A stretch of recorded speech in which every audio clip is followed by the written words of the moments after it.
Good day, Twitter, or in YouTube and all the other platforms. I just wanted to make a video today kind of explaining, a lot of people would say like, why do you not support Ukraine, or why do you not support the United States or NATO like in this conflict? I would say I'm pretty neutral, but if anything, I'm pro multipolar world rather than unipolar world. And I see that Russia and Putin fight for this multipolar world.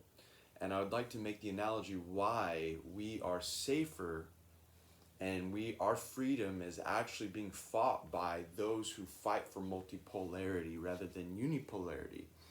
And I'd like to say that this can be seen in geopolitics from an empire standpoint, also from a country standpoint, down to the community and even local and individually.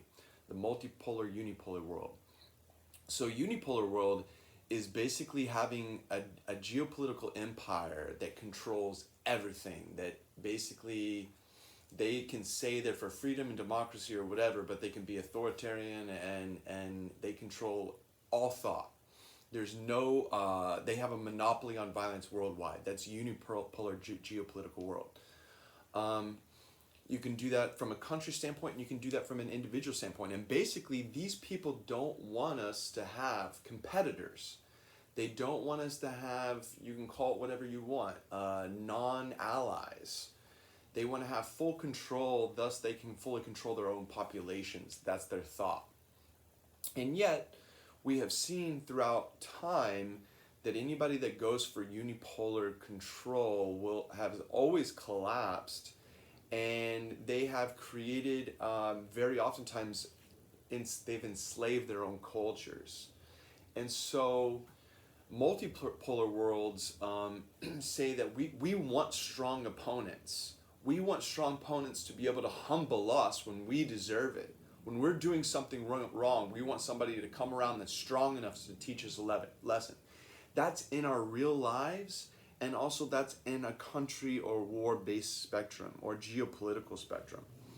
In a unipolar world, like on a local level, everybody that reaches the top level is all they do is try to destroy others from rising up, because they're afraid that they don't know how to evolve or to become better people themselves.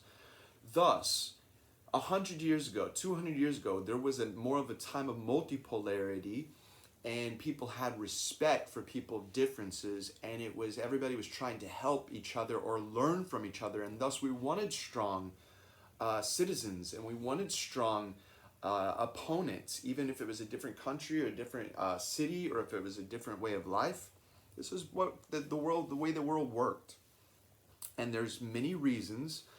I won't go in specifically, but the world became more of a you're either with us or against us, and we're going to monopolize everything, even thought. And the way to monopolize thought is to create the unipolar world, and we can also eliminate and silence those that we don't like on the local level. And so, this whole battle for unipolarity, which comes from the local level, it goes to the national level, it goes to the international, the geopolitical level. It has to be stopped. We must have a multipolar society. We must have a multipolar international world where we can see different levels of freedom and different levels of success in other countries. That makes us be able to judge our own success in a different way. And we need this. We need strong opponents. That's why I root more for Russia than Ukraine, because Ukraine is the opposite. It is a mediocre, failed state that will never do anything at this moment. I root for multipolarity. That's why I root for Russia.